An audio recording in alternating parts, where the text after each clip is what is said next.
Hi everyone, I'm here to present my plan change process case. So here we go. My client is a 6-year-old boy named Adam who attends first grade. He lives at home with his mother, his 9-year-old sister, and his mother's boyfriend. His home environment is very unsafe and very dangerous. Lots of dangerous tools, nails, knives, machetes left out in the yard, which he is allowed to play in at times without supervision. Adam was born deaf and could not hear until he was age 3, and that has led to some speech impediments, language development delays, and those have in turn led to him having aggressive outbursts, along with other things. Adam meets criteria for a severe emotional disturbance and has also been diagnosed with generalized anxiety disorder. He is also currently being evaluated for oppositional defiance disorder. He oftentimes retaliates through kicking and biting at his mom when she tries to enforce behaviors.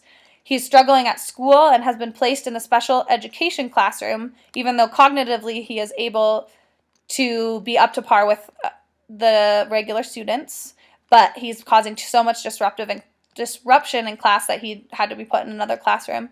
He sees his father on weekends in unsupervised visits, and his mom truly wants the best for him but has trouble getting to them to appointments and getting them to school on time, so the environment is a very large factor in Adam's life.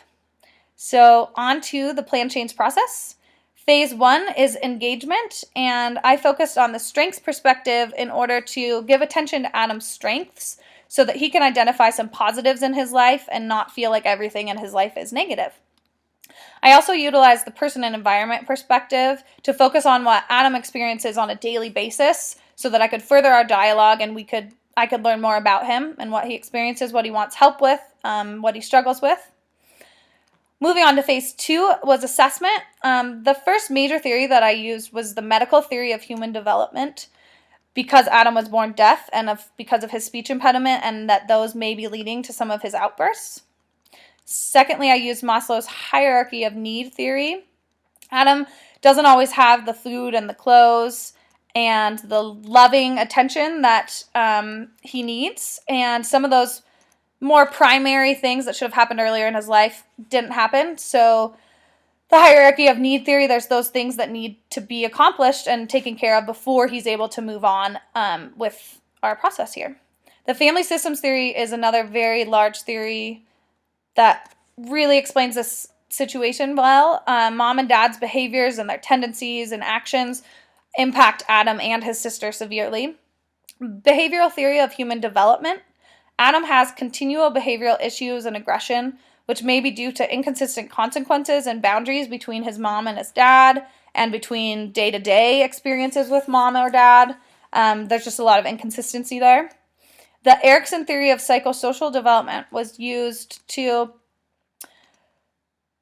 determine and analyze that Adam has age-inappropriate behaviors and difficulty in his social situations.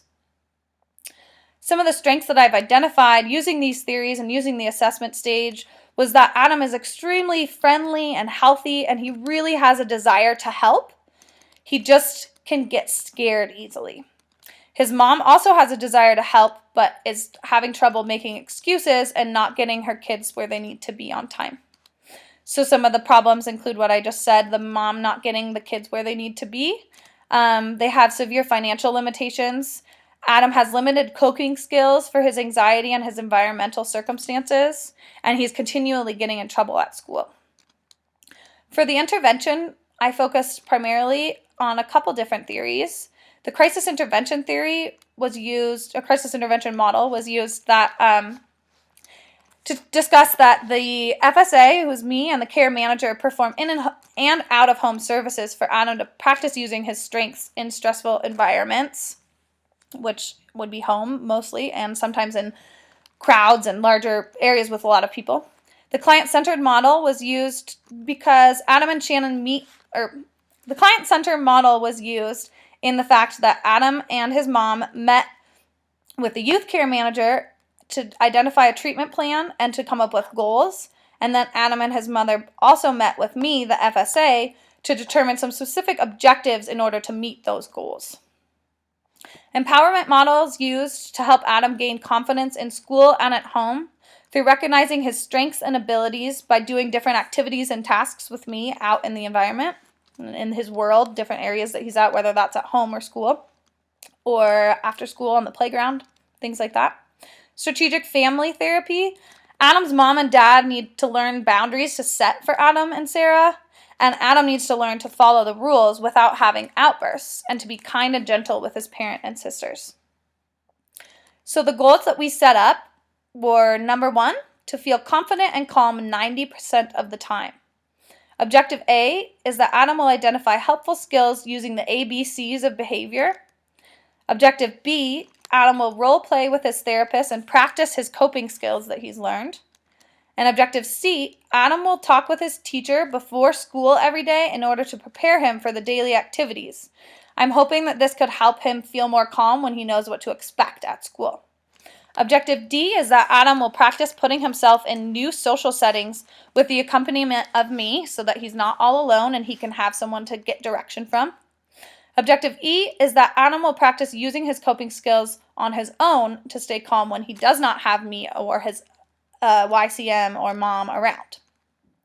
Goal number 2 for Adam is that he doesn't have any aggression towards people, animals, or things in his daily activities 75% of the time. Objective A for this is to Adam to visit the animal shelter once a week. Objective B is to walk his dogs 2 times a week. Objective C is to participate in FSA services for 15 hours a week. And Objective C is to identify 3 coping skills when he gets angry and to practice them with his FSA, me. Goal number 3 is to improve ability to express emotions and feelings to others without conflict. This is something that's been extremely difficult for Adam. So objective A is to initially attend counseling and therapy once a week for 1 hour. Objective B is to attend speech therapy classes 2 times a week in order to help him with his speech impediment to feel less frustrated and potentially have less outbursts. Objective C is to do some drawing of his feelings and emotions, whether that be a color or a shape, and he can do those activities with me or his therapist. And objective D is to practice verbally expressing his emotions and his feelings with me, his FSA, out in the field when we are playing together at the park, and things like that. For phase 4, evaluation and termination, the termination process at Youth Dynamics is that Adam's treatment plan is reviewed every 90 days, and there's a treatment team including the therapist, the youth care manager, and the case manager. When the treatment team concludes that all the goals have been met and no further treatment for Adam is required, he will then and only then be discharged from services. Some of the evaluation tools utilized with Adam would be an FSA report, where the FSA will update the treatment team on the progress of Adam to aid in their decision-making process. A client self-report, where Adam expresses his experiences and progress and feelings about the agency and how things are going. Parent report, both mom and dad will report on changes, good or bad, that they have seen in Adam, and until those reports are majority good, he will not be discharged. The school report, we need a report from the teachers and the staff at Adam's school in order to assess his progress at school. And then the treatment team report. So the treatment team report is the treatment team getting together and assessing all of these other reports and information that they've gathered and deciding if more treatment is needed for Adam or not. And if it is, he will be set up with another treatment plan for another 90 days. And if it's not, then he will be discharged from services. Thank you.